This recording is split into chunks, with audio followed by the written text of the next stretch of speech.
After a week of on again, off again Trump's tariffs, which has now, the dust has settled in on the additional levies that will be applicable to all countries. On India Global, we decode how will this impact the Indian economy. With exemptions for smartphones and electronics in play, the key question I ask is, will this now provide the much needed impetus and boost to India's manufacturing aspirations? For long, India has been wanting that 25% of its GDP should come from manufacturing, which has been stuck at about 15-16 odd percent. Will Donald Trump's tariffs provide us that impetus? I'm going to ask those big questions as always on India Global. First up, will India be the big gainer of the tariffs that have been imposed on China? Remember, there's been a relaxation on everybody. The 90-day pause is applicable for all countries barring China. Next up, the next key question: what reforms are really needed for India to make the most of this opportunity where there are huge tariffs on China and not so much on India? Next up, the next key question, which is that which sectors will actually stand to gain the most when it comes to India? Will it be electronics, will it be textiles, or will it be any other where the push could be very significant? Next up, what are the thorny issues that remain as far as US-India trade are concerned? The expectation is that these tariffs would lead the way towards a bilateral trade treaty. But to sign a bilateral trade treaty, you need to tide over the thorny issues. What are those? I'm going to put that for question to Andrew Latham, who's joining me live to talk more on this. Andrew, you know, we've almost now digested those tariffs because there's now also a 90-day pause on all countries barring China, which is why I'm asking that how much do you think this would have a positive impact on India because of now the substantial cost differential between Chinese goods and Indian goods? Well, there are a couple of ways of thinking about Trump's tariffs and a couple of different ways that he's framed them.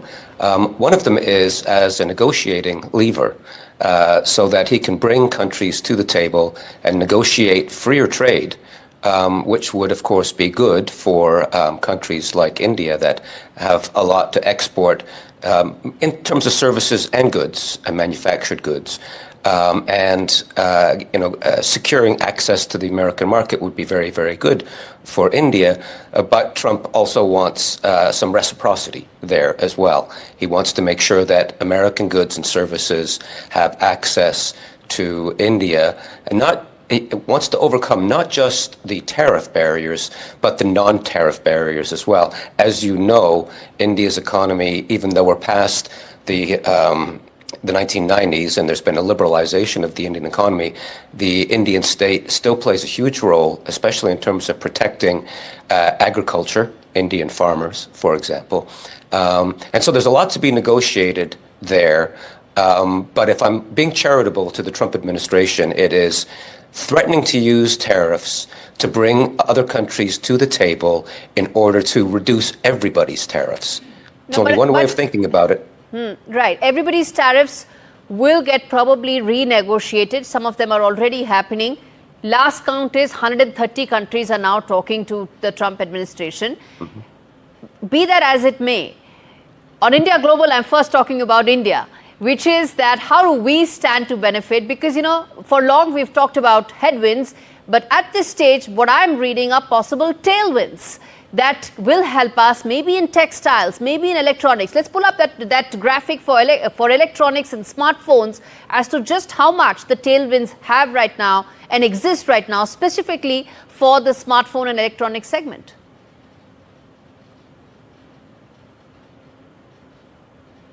Andrew?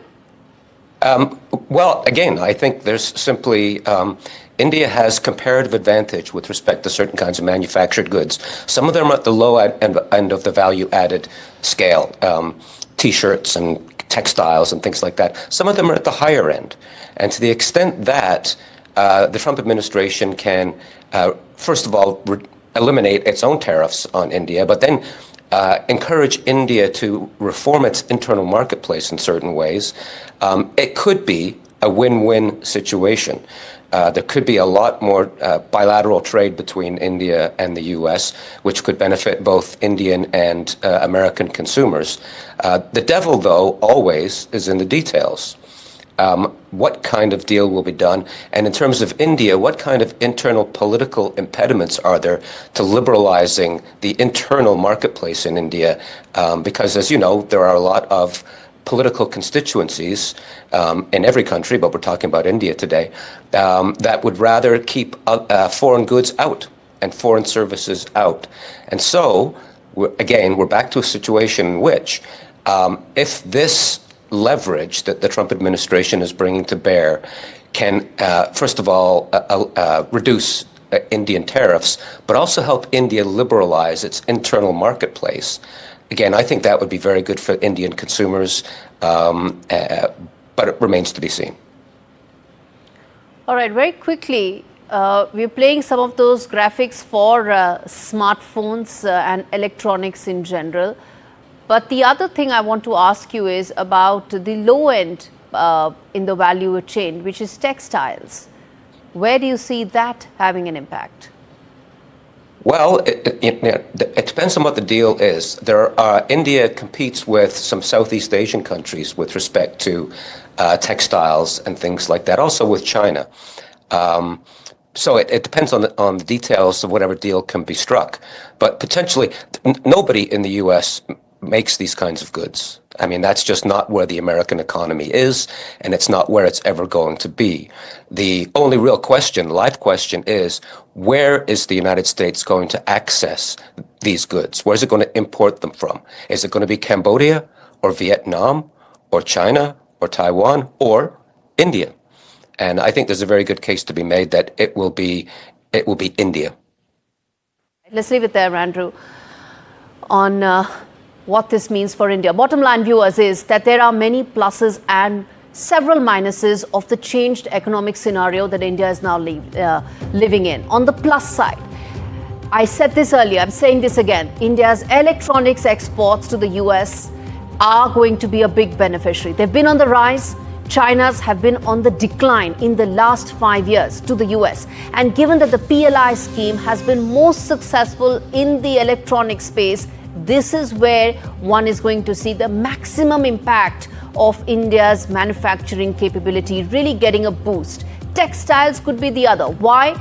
Because US is the largest importer of textiles, and the tariff differential now, as things stand, between India, not just China, but also Vietnam and Thailand, is significant, which means that on one end we can take care of the higher value chain, which is your smartphones, electronics, and on the other end you can take care of the lower end of the value chain, which is textiles. The big test, of course, will come in the agri sector, where at some point of time a give and take will have to be seen, because that, in my opinion, could be a thorny issue that Indian policymakers will have to find an answer to for the Trump administration to be able to solve and sign that trade agreement.